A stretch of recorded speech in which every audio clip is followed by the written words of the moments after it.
Assalamualaikum warahmatullahi wabarakatuh.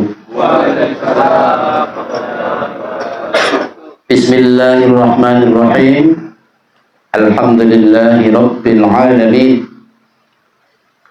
Wassalatu wassalamu ala asyrafil anbiya wal mursalin Sayyidina wa nabiyyina wa maulana Muhammadin wa ala alihi wa sahbihi ajma'in. Rabbi shrah li sadri wa yassir li amri wahlul 'uqdatam min lisani yafqahu qawli. Subhanaka la ilma lana illa ma 'allamtana innaka antal alimul hakim. Amma ba'd. Hadratal mukarramin wal muhtaramin, para alim, para ulama, para asatid yang hadir, bapak-bapak kaum muslimin, baik yang tergabung dalam Jamiah Majelis Yasin Nurul Hidayah maupun yang tergabung dalam Majelis Ta'alim Irsyadul Ibad dan Majelis Yasin lainnya, serta yang hadir di dalam kesempatan ini yang berbahagia, terkhusus Pak Haji Rustam sekalian selaku Shafibul Bait wa Shafibul Hajat yang dirahmati Allah Subhanahu wa taala. Puji syukur kehadirat Allah mengiringi limpahan serta curahan rahmat yang selalu mengalir kepada kita semua, khususnya pada malam hari ini. Allah mencurahkan taufik hidayah serta inayahnya kepada kita semua, sehingga kita bisa dapat berkumpul untuk memenuhi undangan dari Pak Haji Rustam dalam acara kirim doa serta khaulan atau sekaligus memperingati hari kelahiran junjungan kita Nabi besar Muhammad sallallahu alaihi wasallam.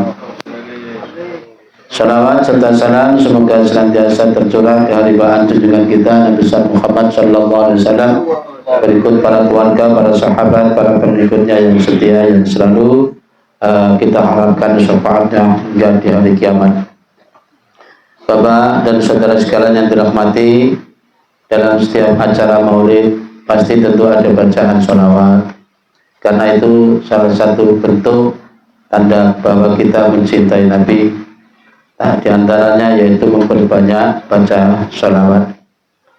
Syukur-syukur kalau di dalam acara tersebut dibacakan maulidin Nabi atau siratun Nabi atau sejarah-sejarah yang berkenaan dengan kehidupan Rasul, yang mengungkapkan kemuliaan, ketinggian akhlak dan budi pekerti Rasulullah.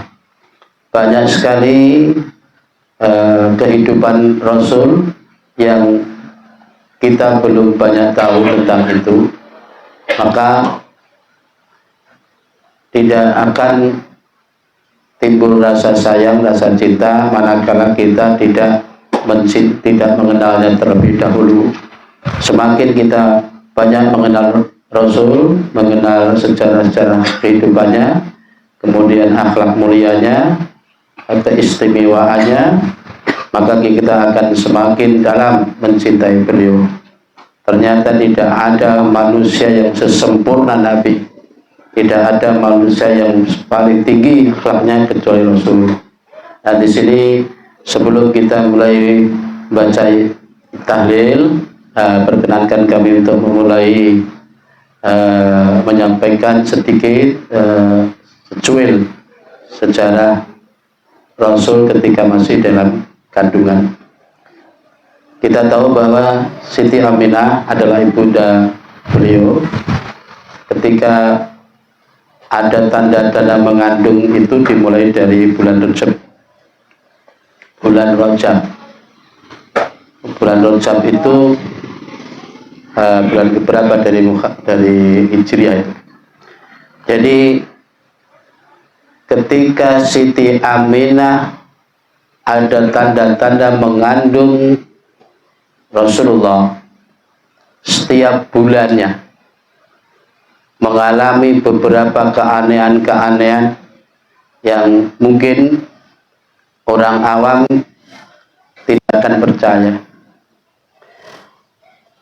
Di bulan pertama, Siti Aminah didatangi seorang laki-laki yang bersih, wajahnya bersinar, jubahnya putih bersih. Kemudian beliau berkata, "Ibshiri ya Aminah qad hamalti, marhaban ya Muhammad ya Rasulullah." Ketika orang ini berkata demikian, Siti Aminah tanya, "Siapa gerangan engkau?" Maka orang tersebut mengatakan, "Aku adalah Adam." Nabi Adam mendatangi Siti Aminah. Di sini tidak diterangkan entah dalam mimpi atau yang Allah, tapi yang jelas tetap dalam mimpi lah, karena Nabi Adam sudah wafat. Jadi ditemui oleh Nabi Adam, seraya beliau berkata, "Ibshiri ya Aminah qad hamalti sayyidal bashar." Bahagialah engkau Siti Aminah, karena engkau sungguh telah mengandung Sayyidul Bashar. Sayyidul Bashar itu ya tuannya seluruh manusia, bosnya seluruh manusia. Kalau Nabi Adam itu sebutannya Abal Bashar, bapaknya manusia. Tapi kalau Nabi sebutannya Sayyidul Bashar, yaitu tuannya dari sekian banyak manusia. Bulan pertama Nabi Adam yang menemui Siti Aminah. Kemudian di bulan yang kedua, Siti Aminah kembali bermimpi. Didatangi seorang laki-laki, ceritanya nggak jauh beda dengan yang pertama. Orangnya ganteng-ganteng, gagah-gagah, bersih-bersih, wajahnya berseri-seri. Terus orang ini langsung berkata, "Assalamualaikum ya Rasulullah. Assalamualaikum ya Rasulullah." Jadi langsung mengatakan begitu. Nah, Siti Aminah ya bingung, siapa ya Rasulullah ini? Ketika ditanya, "Siapa engkau?" "Aku adalah Nabi Sis, memberi kabar kepadamu bahwa engkau telah mengandung seorang Rasul yang nantinya akan menjadi Rasul." Gitu. Kemudian yang ketiga, bulan ketiga, Siti Aminah bermimpi kembali. Kali ini didatangi seorang laki-laki, langsung mengatakan, "Assalamualaikum ya Nabi Allah."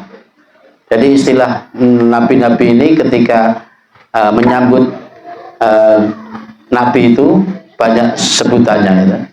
Kalau Nabi Adam tadi, "Assalamualaikum, marhaban bika." Ya. Marhaban itu selamat datang, wahai Abal Sayyidul Bashar, selamat datang wahai komandane manusia sementara itu komandane Kanjeng Nabi. Nah, ketika Nabi Idris, salamnya beda, "Assalamualaikum ya Rasulullah." Ya. Kali ini orang yang ketiga ini salamnya beda lagi, "Assalamualaikum ya Nabi Allah." Jadi macam-macam. Nah, sama seperti tadi Nabi Siti Aminah bertanya lagi, "Siapa engkau gerangan?" "Aku adalah Nabi Idris." Nabi Adam, Nabi Sis, terus Nabi Idris. Nah, kali ini Nabi Sis memberi kabar pula kepada Siti Aminah, "Sungguh bahagia engkau wahai Aminah, sungguh engkau telah mengandung seorang pemimpin." Bin Nabi Rais, bin Nabi Rais, engkau telah mengandung seorang nabi yang nanti akan jadi pemimpin. Karena Nabi itu sebagai Sayyidul Anbiya wa Sayyidul Mursalin, yaitu pemimpinnya seluruh nabi-nabi yang terdahulu dan utusan-utusan terdahulu. Nah, itu yang bulan ketiga. Kemudian bulan keempat, seperti biasa, Siti Aminah bermimpi kembali, dijumpai dengan seseorang yang ganteng, gagah, bersih, wajahnya bersinar, anggun dan wibawa orangnya. Kali ini langsung orang ini berkata, Assalamualaikum ya Habiballah. Ya Nabi Allah sudah, ya Rasulullah sudah, marhaban bika sudah. Kali ini ya Habiballah. Seperti biasa, Siti Aminah tanya, siapa engkau gerangan? Akulah Nabi Nuh. Nabi Nuh. Terus beliau berkata, sungguh bahagia wahai Aminah, engkau telah mengandung bisahibil nasri wal futuh. Engkau telah mengandung seorang yang nantinya akan membawa kemenangan, akan membuka lembaran baru dalam sejarah Islam, terutama dalam Futuhul Makkah. Itu sejarahnya Nabi kan begitu. Jadi ada istilah Futuhul Makkah, jadi ditaklukkannya kota Mekah. Itu juga perjalanan sejarah Nabi. Nah, itu sudah ada kabar sebelumnya ketika Siti Aminah sudah mengandung. Yang membawa kabar itu Nabi Nuh alaihissalam. Kemudian yang bulan kelima seperti biasa. Jadi kalau diceritakan lengkap itu, Siti Aminah itu hari-hari pokoknya selalu mengalami hal yang aneh-aneh. Ya kali ini yang dicatat oleh sejarah itu yang besar-besar. Seperti mimpi-mimpi ini tadi. Jadi bulan yang kelima seperti lagi kedatangan seorang, di mimpi bertemu dengan seseorang lagi. Kali ini orang ini mengatakan, Assalamualaikum ya Safwatallah wa bisahibis syafa'ah. Safwatallah wa bisahibis syafa'ah. Ya. Wahai Aminah, engkau telah mengandung seorang yang nantinya mendapatkan izin untuk memberi syafaat. Dan ini betul, Pak. Jadi di antara keistimewaan Nabi Muhammad SAW dalam pandangan Allah adalah Allah berfirman dalam hadis qudsi, Inni haramtul jannata ala sairil anbiya hatta tadkhulaha. Begitu juga seterusnya hadis itu. Wa inni haramtul jannata ala sairil umam hatta tadkhula ummatuka.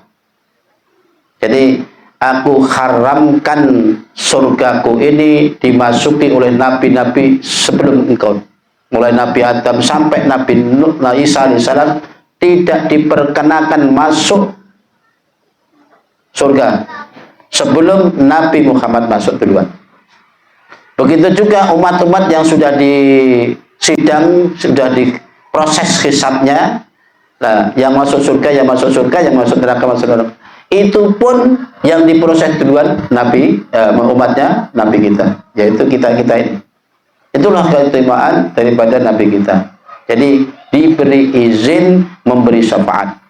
Baru kemudian nabi-nabi yang lain bisa memberi syafaat. Nah, di sana ada cerita yang disebut syafaatul utma. Syafaatul utma atau syafaatul kubro atau disebut maqam mahmud. Ini dalam kitab Fathul Majid dulu ada itu. Dalam kitab Daqaiqul Akbar ada. Ini disebutkan di situ sebelum proses pengadilan akhirat, mulai dari digelarnya persidangan di situ, dimulai dari ditimbangnya amal, kemudian diberikannya catatan buku, catatan amal itu, kemudian digiring. Itu sudah enggak tahu hitungannya ribuan tahun atau jutaan tahun di situ. Rasanya orang sudah pada enggak tahan. Ya, yang gambarannya di kitab itu ibarat orang sengsara itu.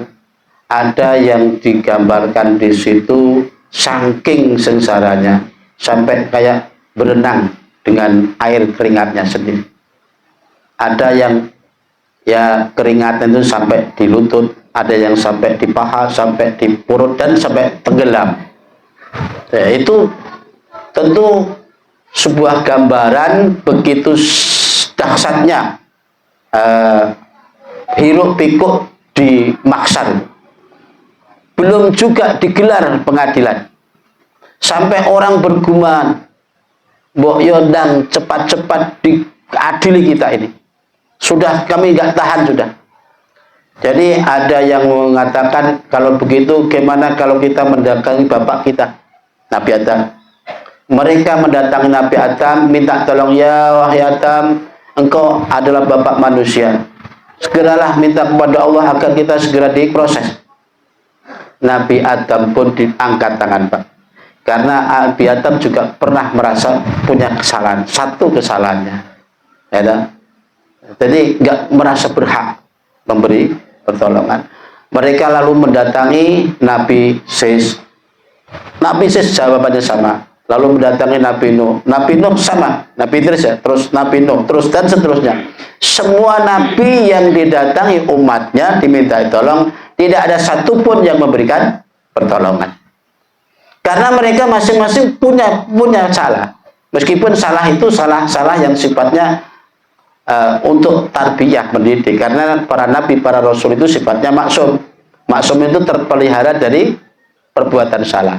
Kalau toh itu sebuah kesalahan, itu bukan pada hakikatnya salah, tapi untuk mendidik umatnya, supaya umatnya berhati-hati. Beda dengan nabi. Jadi setelah orang-orang itu pada buntu jalannya, nggak ada yang bisa menolong, maka mereka mendatangi junjungan kita Nabi Muhammad SAW. Itulah kemudian Nabi sujud, menangis dalam sujudnya, memohon kepada Allah, lalu Allah mengabulkan. Setelah itu, apa yang kau minta wahai Muhammad? Ya Allah, boyo segera dan diadili ini.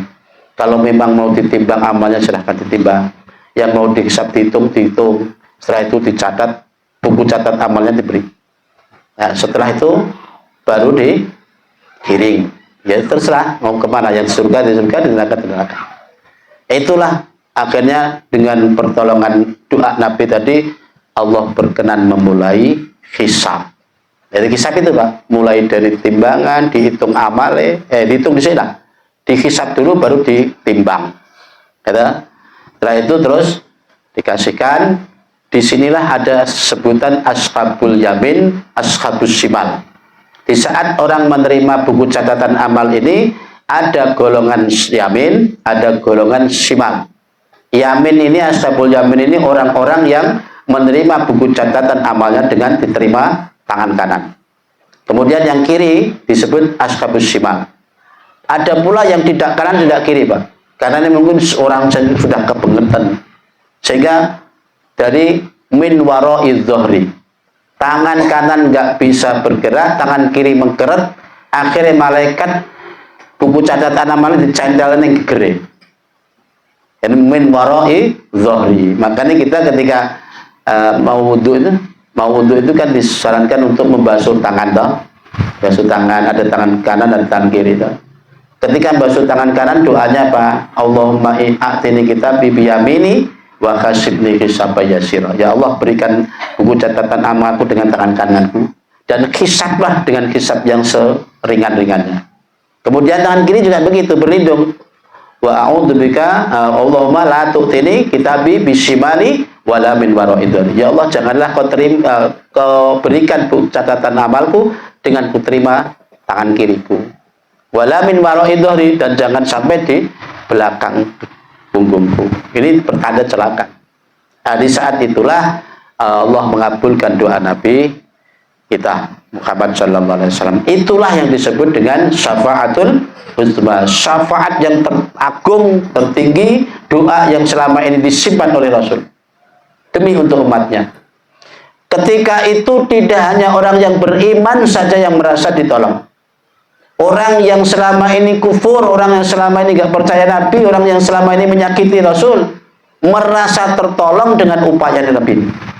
Makanya itu disebut dengan syafaatul uzma. Ada pula syafaatul kubro. Ada pula disebut maqam mahmudah, maqam mahmud di situ. Nah, terus syafaat Nabi ini banyak sekali yang jenisnya. Ada syafaatnya Nabi ini terkhusus untuk orang-orang yang punya dosa besar. yang mestinya dia sudah jatah neraka. Tapi karena pengacaranya Nabi, upaya Nabi ini jangan sampai ada umatnya satupun yang masuk neraka. Ya, ini sampai Kanjeng Nabi ini wong sing mlebu swarga terlebih dahulu, tapi Nabi gak kerasan nang swarga iki. Cara gampangane swarga malah gelisah. Mikirno umate. Iki kok jek enek fulan ning neraka. Diupayakan karo Gusti. Diupayakan dengan berbagai macam berbagai macam nego, ya. Akhirnya tidak ada satupun umat Nabi yang percaya lah, yang beriman lah, ya. Yaitu ada yang di neraka. Selalu diupayakan. Nah, itu sifat Nabi disebut syafaatul ummah. Makanya ngendikane Nabi siapa tadi? Nabi Hud tadi, ya, yaitu shahibus syafaah. Nah, kemudian bulan yang ke-6 kembali Siti Aminah bermimpi ditemui seorang laki-laki. Kali ini orang langsung mengucapkan assalamu alayka ya rahmatullah. Assalamu alayka ya rahmatullah.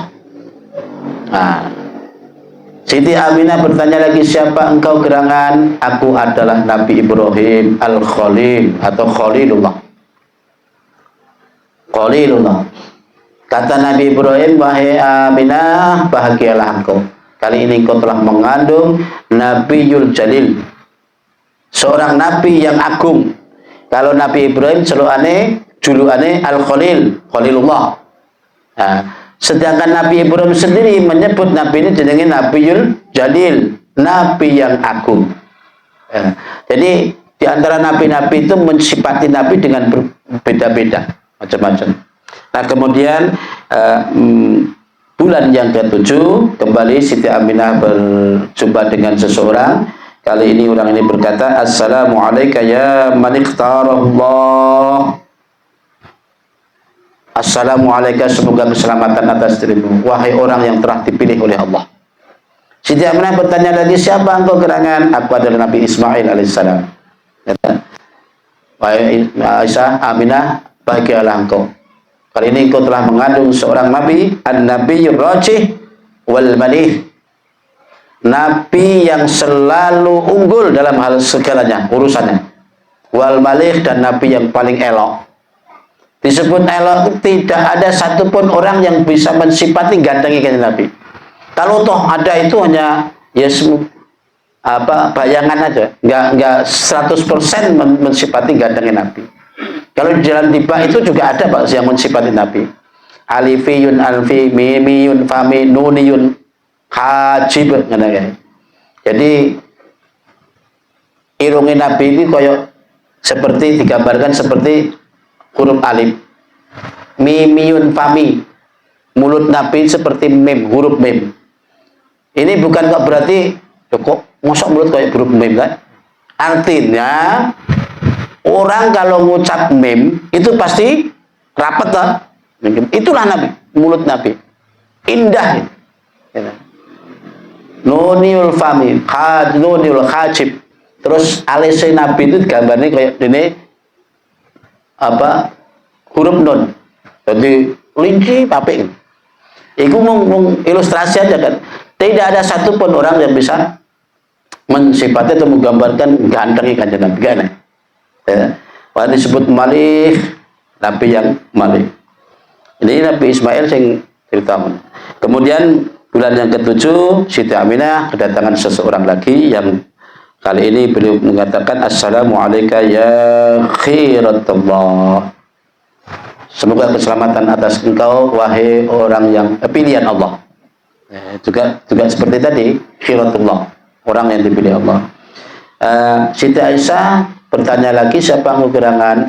Bahagialah engkau Aisyah, engkau telah mengandung seorang biman yanzilu alaihil Qur'an. Engkau ini Nabi Isa yang ke-8. Nabi Isa alaihissalam mengatakan, wahai Aminah, bahagialah engkau telah mengandung seorang laki-laki. Nabi Musa, seorang laki-laki yang nantinya akan mendapatkan wahyu. yang berupa Al-Quran. Jadi tidak ada satupun bulan selama mengandung itu kecuali Siti Aminah ditemui para orang-orang mulia itu. Yang terakhir kan 9 bulan tuh ngandungi. Bulan ke-9 kembali Siti Aminah bermimpi. Kali ini orang ini langsung mengucapkan Assalamualaikum ya khatami Rasulillah bin Nabiyil Mukarram wa Rasulil Mu'adzam. Kali ini Siti Aminah bertanya, siapa engkau? Aku Nabi Isa. Isa alaihissalam. Ada Nabi Isa, salamnya panjang, Pak. Selamatan semoga atas dirimu wahai orang sebagai penutup utusan, Nabi terakhir maksudnya. Kemudian Nabi yang dimuliakan dan Nabi yang diagungkan. Sallallahu alaihi wasallam. Itulah gambaran cerita di mana ketika Siti Aminah sedang mengandung. Dalam kandungan saja sudah begitu besar penghormatannya terhadap Nabi. Sampai para nabi-nabi terdahulu podo mendatangi ibunya. Nah, itu pertanda bahwa ini benar-benar orang mulia yang nanti kelak akan menjadi seorang pemimpin dunia. Itulah junjungan kita Nabi Muhammad sallallahu alaihi wasallam. Nah, semoga jadi pengalaman bagi kita